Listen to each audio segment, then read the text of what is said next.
What's going on? Big Twinkie here today, guys. Today I'm going to go over Ghostbusters Year 1, the comic that dropped, I think, on January 22nd. I'm a little late for this one, sorry. My puppy was sick. But hopefully she's on the mend and everything's going to get better.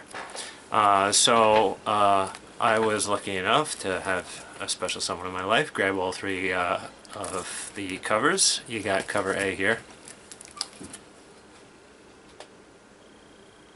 featuring my favorite Ghostbuster, by the way.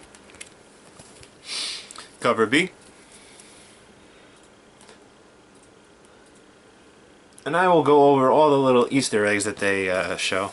And then the retail incentive cover, which if you want to splurge, I think costs about $10 if you buy it in the store, but I think you can get a little bit of a discount if you go to the IDW Publishing website. And for those of you who have never bought the comic before, it is made by IDW Publishing, and I'll put the links in the description below and where you can find them. And if you've never bought the comic before, other story arcs such as Ghostbusters International, Ghost Corps, International Cross Rip, and all of the variant crossovers they've done before with like Transformers, G.I. Joe, and Ninja Turtles, and the ATC girls.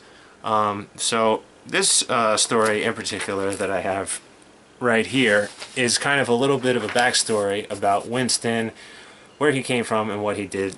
Basically, it's still the same writers of Eric Burnham, and it's still drawn by Dan Schoening and Louis Delgado, and it starts off with Louis Tully, Dana Barrett, Bennett Davis, who was the manager of the Sedgwick Hotel, which is like the first job that you see the three Ghostbusters do at the beginning of the movie, the Archbishop at the end of the movie, the Deputy Mayor, and Officer Tim Carlson, whose name I don't think they ever actually use in the movie, but you probably know as Officer Al Powell from Die Hard, and Reginald Vell Johnson is the name of the actor that I'm sure you're familiar with as Al Winslow from Family Matters. He always plays a cop. I don't know how he got stuck in that role, but they do a really good artistic rendition of him in this comic book, and I think we've seen him in previous volumes of the comic anyway, in flashbacks.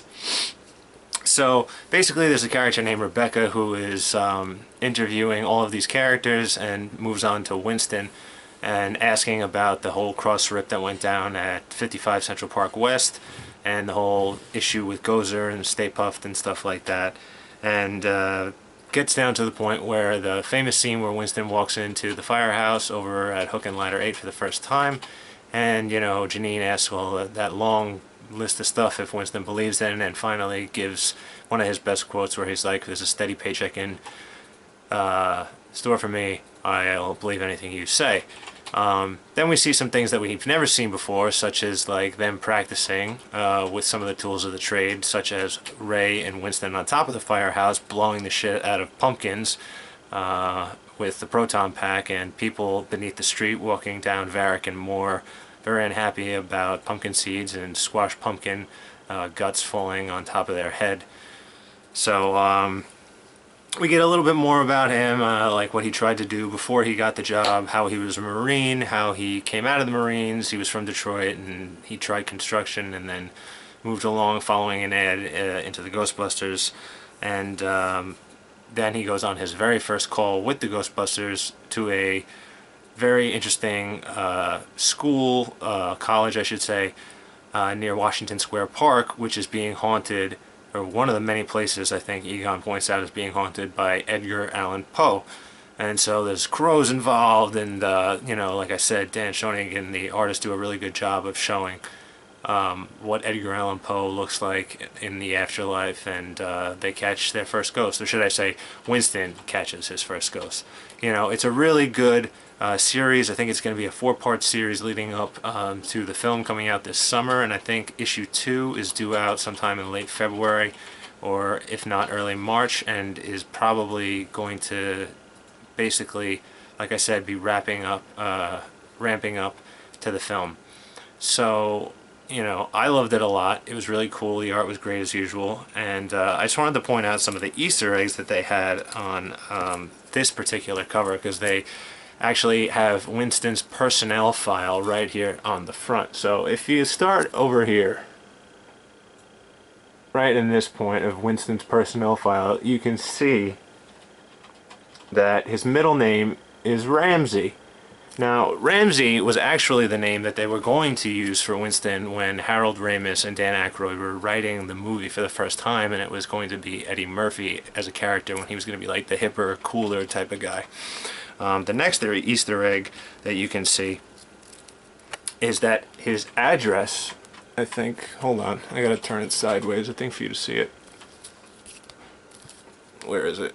Yeah, right here. It's actually right on the side. You can see his address. Winston's address is 235 West 146th Street in New York, which places him right in like Harlem, Hell's Kitchen type of area, which is pretty much the type of place where I would expect somebody like Winston to be able to afford on the salary that they're giving him in New York. He's not like an Upper West Side type of guy.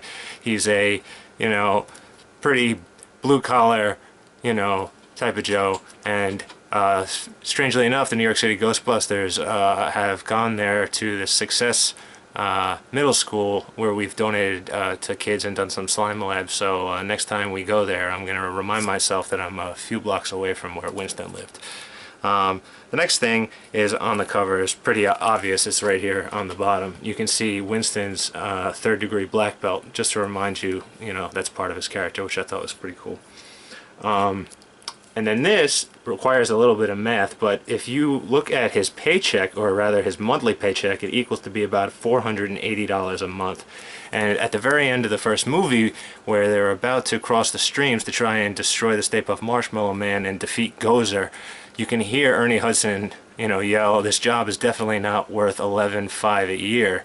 So if you divide that, you know, 480 by, you know, 11.5, that pretty much would be, you know, within, you know, a few $100s what he would be making per month as a Ghostbuster back in 1984. So I thought that was a clever detail that they threw in. So the final thing that you notice is that it says Elwood Motors right here on the keychain to his car. Now, you see him pull up in a different car, of course, than the Ecto at one point, and Winston says he's originally from Detroit. Now, Elwood, of course, is the name of one of the Blues Brothers, and the Blues Brothers, of course, are from where Winston is from. He's from Detroit. So I thought that that was a very interesting thing. And, of course, Dan Aykroyd stars in that film, so I'm sure they couldn't help themselves but to throw that in there. So you have the little keychain where I guess maybe in the universe of the comic book there might be some, you know, I don't know, body shop or something where Elwood Motors is a thing, or where he got his car. But yeah, that's it for this one. It's a quick little video that I wanted to throw together, and I have a lot of love for this character, and I'm looking forward to the rest of the series. So don't forget to comment, like, and subscribe. Hit that bell if you guys want to see further notifications of any of my videos in the future. I got a Twitter now and an Instagram that I've tried to link together, so I'm going to also put those links down in there and try and get it all networked together. And appreciate everything you guys have seen and watched, and I'll see you guys next time. Have a good one.